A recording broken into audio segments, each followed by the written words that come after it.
For centuries, the origins of the Anunnaki, the enigmatic deities of Mesopotamian mythology, have remained one of history's most profound and elusive mysteries.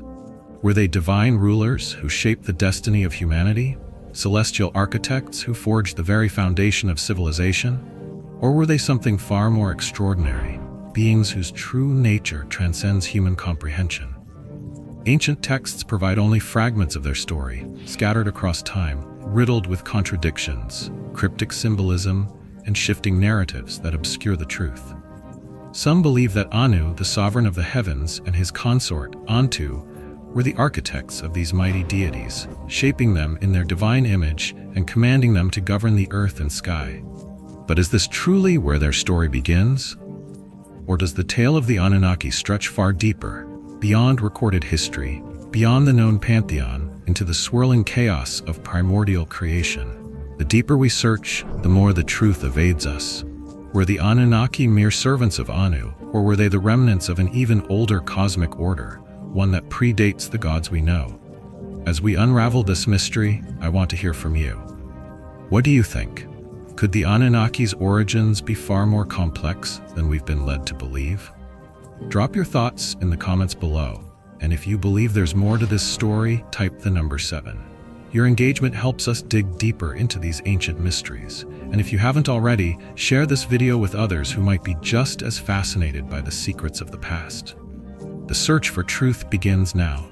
The Babylonian creation epic, Enuma Elish, speaks of an age before Anu, before the celestial hierarchy was established, a time when Apsu, the freshwater abyss, and Tiamat, the boundless ocean, merged to bring forth the first divine generations.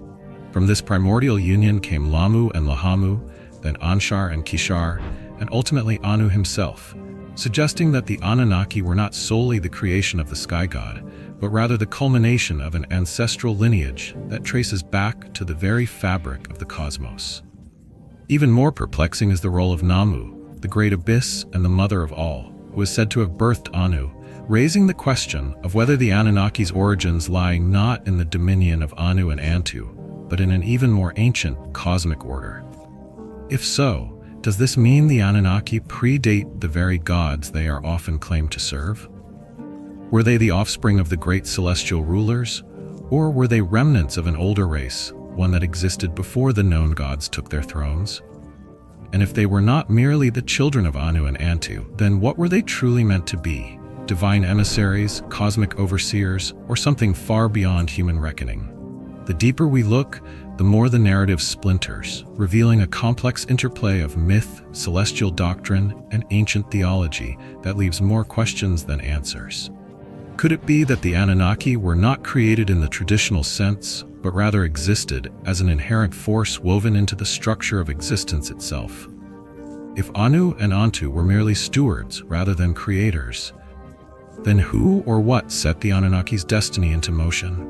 The echoes of antiquity whisper that the story we have been told is but a shadow of the truth, a carefully constructed narrative designed to obscure the deeper reality of their origins.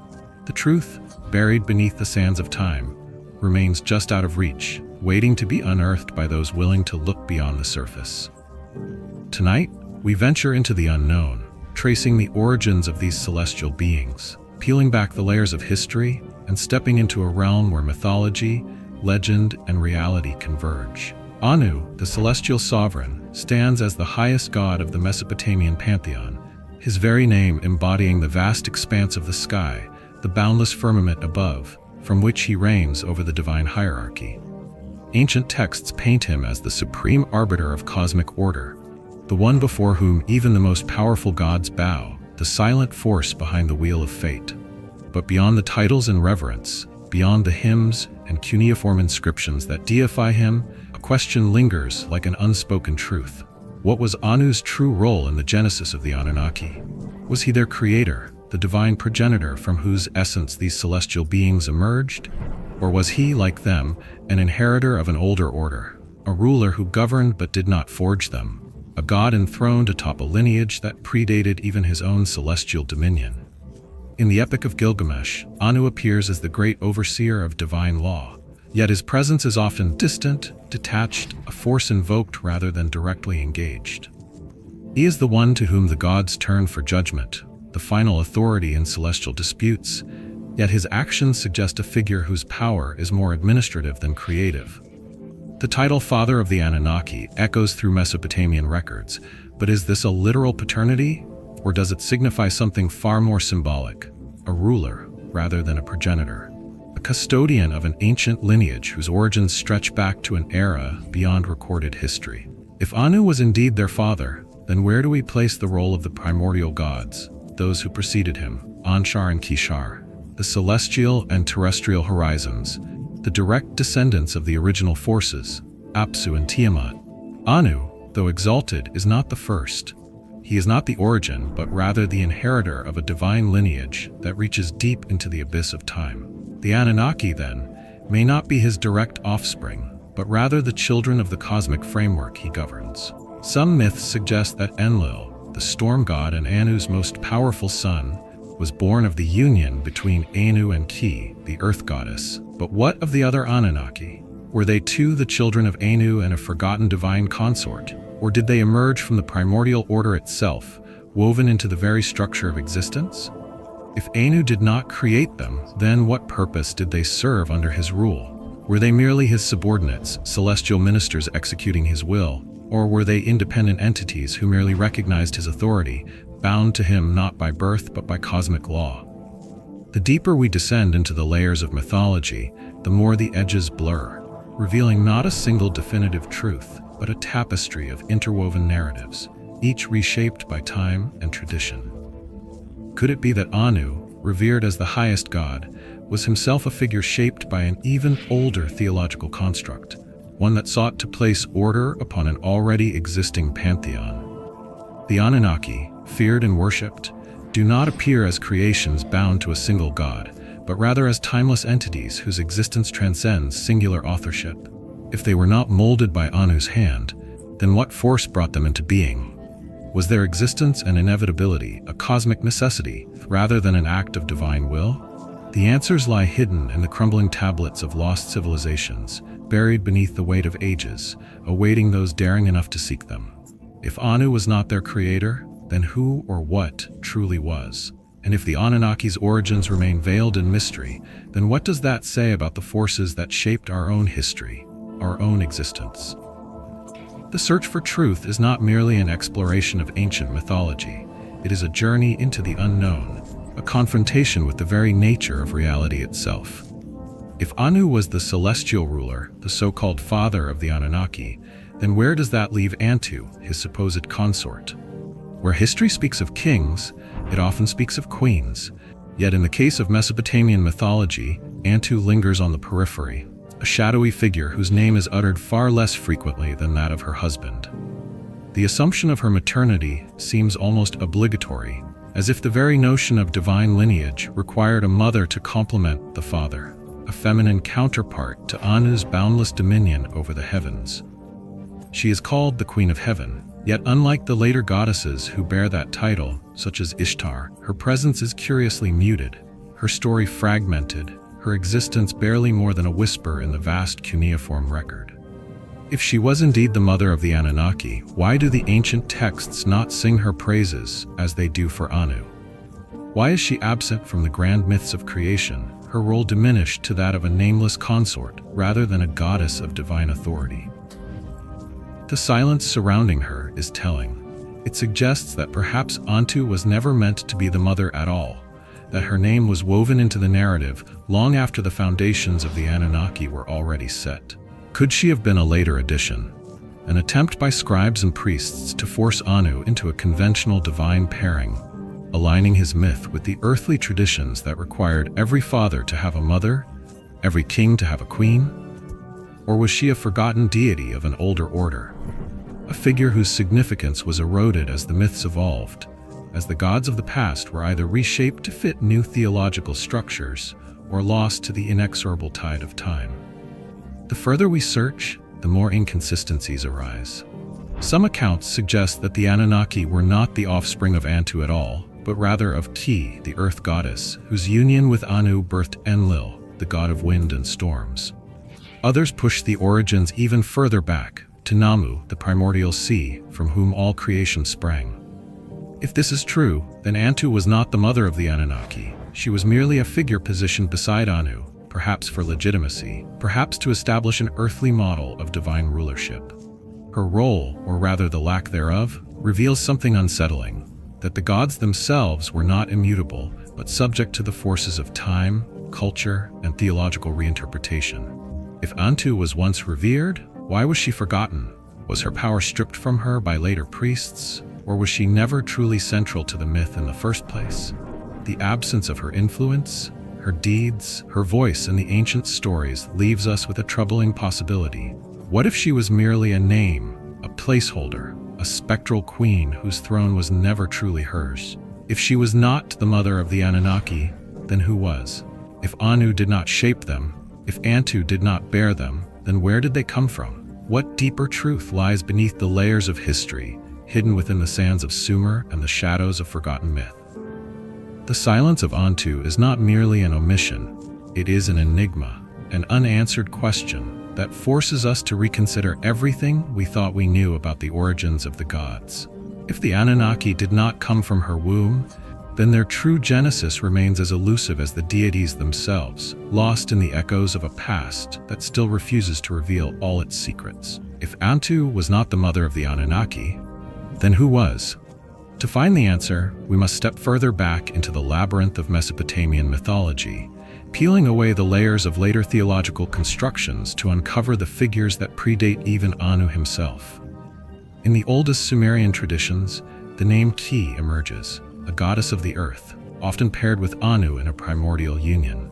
Some myths suggest that it was from this sacred pairing that the Anunnaki were born, children of heaven and earth, deities who existed in the space between the cosmic above and the terrestrial below. Yet even Ti, powerful as she may seem, was not the first. There was another before her, one whose presence in the mythos is more profound, more encompassing, and yet shrouded in even greater mystery. That figure was Nammu, the primordial sea, the abyss from which all things sprang.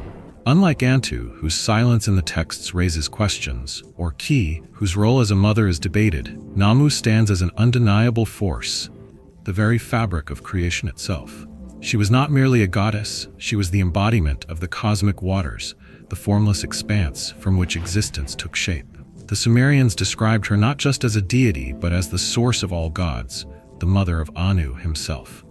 And if Anu, the sky god, the supposed father of the Anunnaki, was merely a product of Nammu's essence, then what does that mean for the origins of the Anunnaki? Could it be that they, too, were not created in the way later myths suggest, not the offspring of Anu and a divine consort, but rather manifestations of an even older force, beings that emerged not from the will of a father, but from the primordial chaos itself? This possibility changes everything. If Nammu birthed Anu, then it was she who set the divine order into motion. If the Anunnaki were in turn created by Anu, then they too were shaped by the influence of this ancient force, this abyss of boundless potential. But what if they were not shaped by Anu at all? What if they were instead an extension of Nammu's will, her essence fragmented into divine beings who carried out the cosmic cycles of creation and destruction? If so, then Anu was not their creator. He was merely their overseer, the ruler of a structure built on a foundation he did not lay. This would mean that the Anunnaki were not the children of a sky god and an earth goddess, as later traditions suggest, but rather the descendants of something far more elemental, an ancient power that predates the very notion of kingship and divine rule. This interpretation casts a new light on their role in Mesopotamian mythology. Perhaps the Anunnaki were never meant to be mere gods. They were something else entirely, something that existed outside the boundaries of traditional deityhood, woven into the very essence of existence itself. If this is true, then the traditional genealogy of the gods is not a linear hierarchy, but a distortion of a much older, more complex truth. The Anunnaki may not have been fathered by Anu, nor birthed by Antu or Ti, but instead emerged from the vast, uncharted depths of Nammu's waters, primordial entities whose origins defy the limitations of human understanding. And if that is the case, then the true nature of their power, their purpose, and their role in shaping the course of human civilization is still a mystery waiting to be unraveled. The deeper we dig, the more the question shifts. Not who created the Anunnaki, but what they were before any name was ever given to them. To truly grasp the origins of the Anunnaki, we must venture beyond the familiar names of Anu, Enlil, and Enki, beyond the ordered pantheon of gods who ruled the heavens and the earth, and step into the swirling chaos of the primordial past, the time before the gods. The Enuma Elish, the Babylonian creation epic, does not begin with a father ruling the skies or a mother nurturing life. It begins in the formless abyss where no land had yet risen, where no stars shone, where only the waters of chaos existed, eternal and unshaped. There, two great forces emerged: Apsu, the fresh waters of the deep, and Tiamat, the boundless saltwater ocean. Together, their merging brought forth the first divine entities, beings who existed before order, before the structure of the cosmos took form. From this union were born Lammu and Lahamu, twin figures shrouded in mystery, who gave rise to Anshar and Kishar, the celestial horizon and the terrestrial horizon, the first semblance of separation between the heavens and the earth. It was from this lineage that Anu himself would eventually emerge, not as the first, but as one link in an ancient and ongoing cycle of creation and destruction. The implications of this are staggering. If Anu was not the first, then the Anunnaki, whom he is said to have fathered, are not merely his children. They are the continuation of something far more ancient, an extension of a divine order that predates his rule. They are not the product of a singular god's will, but of a cosmic lineage stretching back to the abyss, to forces so old they cannot be measured in time as we know it. If Anu's rule over the heavens was inherited, then what does that say about the Anunnaki? Were they merely his servants, divine offspring bound to his command, or were they the true inheritors of the primordial gods who came before? If they were shaped by the same forces that gave birth to Anu, then their origins are not celestial, nor are they terrestrial. They are chthonic, deeply tied to the very chaos that preceded the existence of all things. This raises a profound and unsettling question. Did Anu shape them, or were they always meant to be? If the Enuma Elish tells us anything, it is that the divine order is not static, it is cyclical. Gods rise, gods fall, and new powers emerge from the remnants of the old. The Anunnaki, far from being mere celestial attendants, may represent something much older than Anu himself, an echo of the first gods, beings who carried within them the power of the abyss. And if their origins are rooted in the same chaotic forces that shaped the universe, then their influence over humanity, over kings, over empires, was not the result of divine favor, but of an inheritance stretching back to the very first moment of existence. The Enuma Elish does not merely recount the story of gods. It speaks to a cosmic truth, a cycle that repeats through the rise and fall of pantheons, the destruction and rebirth of worlds.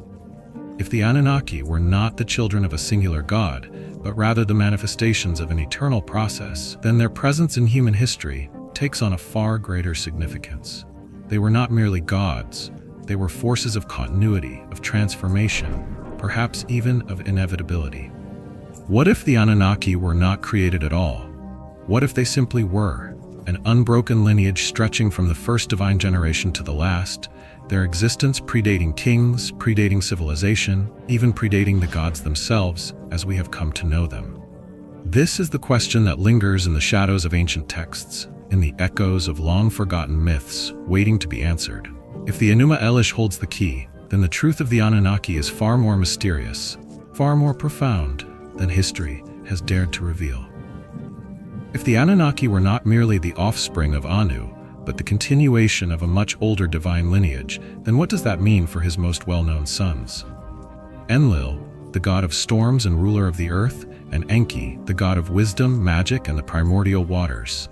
These two deities did not simply exist within the celestial order. They shaped it, molded it, and in many ways redefined the relationship between the gods and humanity itself.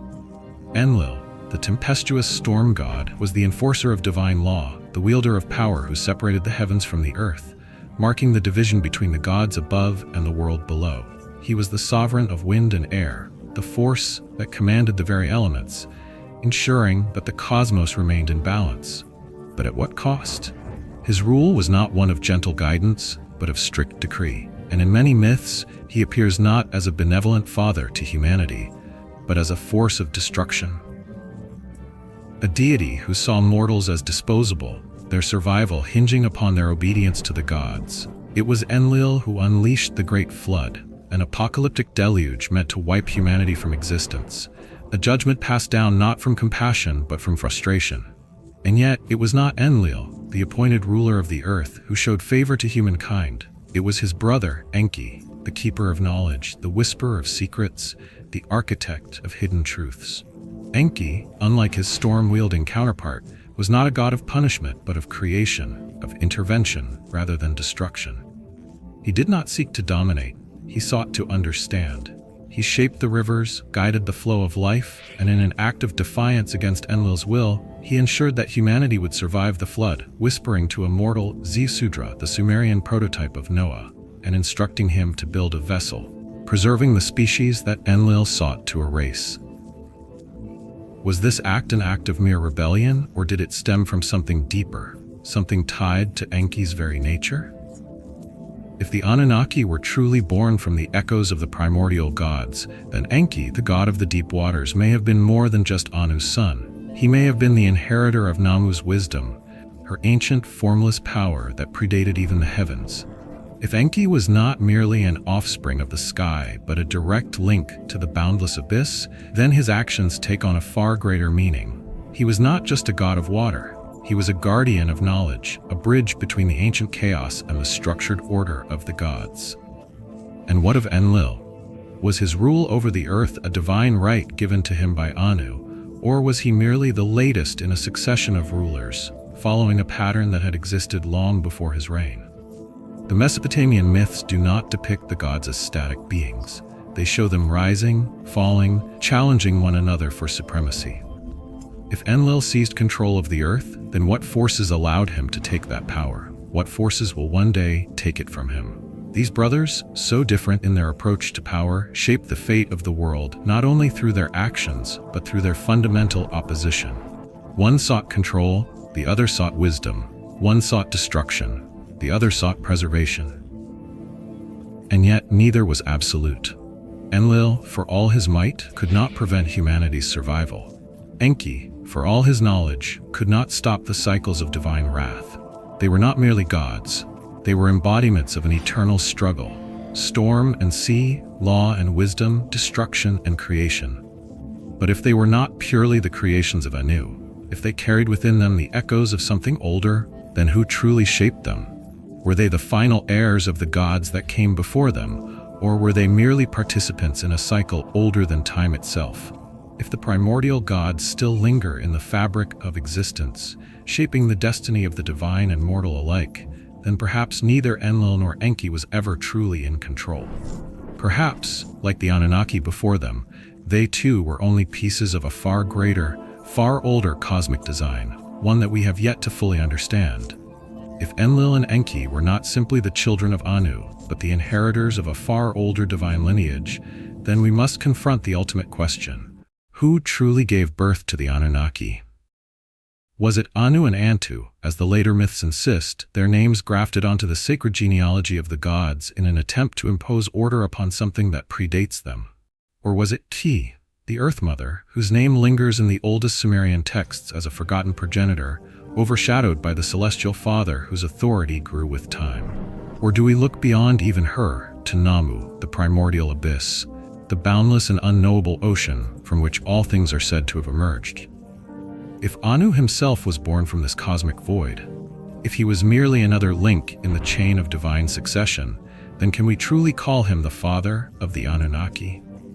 Or is he too merely a custodian of an ancient force that existed long before the heavens were divided from the earth? The deeper we delve, the more the idea of linear creation collapses, revealing something far more enigmatic. The Anunnaki were not shaped in the way mortals understand birth. They did not emerge from the embrace of a single pair of divine parents. Nor did they spring forth in a single moment of divine will. Instead, they seem to belong to a cycle, an eternal recurrence, where gods are not merely born but manifested, reflections of forces that have always existed. If Nammu was truly the first, then she was not simply a mother in the way we conceive of mothers. She was the source, the foundation upon which all divinity was built. The gods did not create the universe. They were shaped by it, molded by its endless churning, its ceaseless motion between order and chaos. And if this is true, then perhaps the Anunnaki were not created at all. Not by Anu, not by Antu, not by any single entity we can name. Perhaps they have always been, emerging and re-emerging throughout history, their presence adapting to the shape of time itself, their influence stretching beyond the records of Mesopotamia, beyond the boundaries of known civilization, into the myths and legends of every culture that has ever sought to explain the forces governing the universe. If they are not bound by ancestry, if they do not belong to one divine lineage, but instead to something beyond genealogy, beyond parentage, then what are they? Are they cosmic administrators, celestial architects, the silent watchers who have always been there, guiding, observing, waiting? Or are they something even more unfathomable, remnants of a divine order older than the gods themselves? The search for their origins does not end with a single name, a single myth, a single creator. Instead, it leads us into the unknown, into a mystery deeper than any written record, into a truth that has been hidden, obscured, and perhaps intentionally lost. If we wish to know the true nature of the Anunnaki, we must be willing to go further than the myths allow, to question not just who created them, but why they exist at all. And in doing so, we may find that the answer has been before us all along, in the unbroken cycle of history, in the recurring patterns of divine rule, in the rise and fall of civilizations that always seem to echo one another. Perhaps the Anunnaki were never created. Perhaps they simply are the Anunnaki. Whether they emerged from the cosmic waters of Nammu, descended from the celestial throne of Anu, or manifested as an eternal force that predates even the gods, have left an indelible mark on history, one that refuses to fade despite the passage of millennia. Their legacy is not merely confined to the crumbling tablets of Sumer, nor is it restricted to the myths of Mesopotamia. It has endured, woven into the very fabric of human civilization, resurfacing time and time again in whispers, symbols, and inexplicable remnants scattered across the ancient world. Some say they were gods, celestial rulers who dictated the fate of mortals from their heavenly dominion, their divine decrees shaping the earliest laws, their presence guiding the first kings. Others claim they were not gods at all, but something far more tangible. Beings who came not from the heavens in a mythological sense, but from the stars themselves, extraterrestrial visitors who descended upon the early world, bringing knowledge, power, and technology far beyond human comprehension. The stories of their influence stretch across continents, mirrored in the deities of distant civilizations, from the divine pantheons of Egypt and Greece to the legends of the Americas. Could it be mere coincidence, or is there a deeper connection? One deliberately hidden, lost beneath layers of time and rewritten history. And what of the whispers that persist even now? Those who claim that the Anunnaki never truly left, that their bloodline was carried forward, passed down through ages of kings and rulers, shaping the course of history from the shadows? Could the remnants of their power still be present, veiled in the influence of secret societies, embedded within the very foundations of modern civilization? If they were never merely gods, never simply myth, then what does that make them? The answers remain elusive, obscured by time, by deliberate erasure, by the ever-evolving interpretations of those who have sought to understand their true nature. One thing, however, is certain: the mystery of the Anunnaki is far from solved. Their origins, their purpose, their ultimate fate remain questions that continue to defy explanation. And as long as humanity continues to search, to question, to dig deeper into the forgotten past, perhaps one day the truth will be uncovered. But the question remains, will we be ready to accept it? The Anunnaki's origins remain one of history's greatest enigmas, shrouded in myth, speculation, and ancient texts that defy straightforward interpretation. Whether they were celestial rulers, the offspring of primordial chaos, or something far beyond human understanding, their legacy has shaped the beliefs of countless civilizations. Yet, the deeper we search, the more the narrative fractures, revealing truths that may have been deliberately obscured. Could it be that we are only beginning to uncover the true nature of these ancient beings? Tell me, do you believe the story we have been told? Or is there another truth, one far more profound, still waiting in the darkness, waiting to be revealed? The legacy of the Anunnaki is not just a story, it is a mystery that may yet hold the key to understanding who we truly are, and perhaps where we are destined to go.